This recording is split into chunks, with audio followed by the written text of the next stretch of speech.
Here I have Vivo X80 Pro, and today I'm going to show you how to how to enable video stabilization or image stabilization on this device.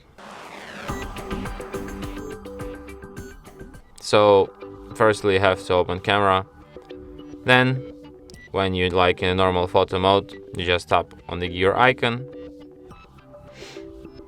Oh wait, you have to be not in the front camera mode, you have to switch to the normal camera.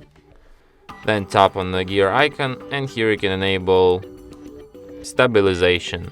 So if your hands are shaking, the photos will be stable in any case.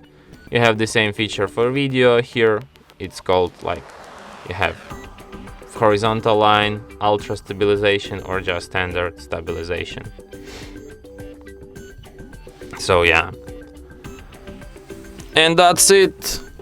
Thanks for watching.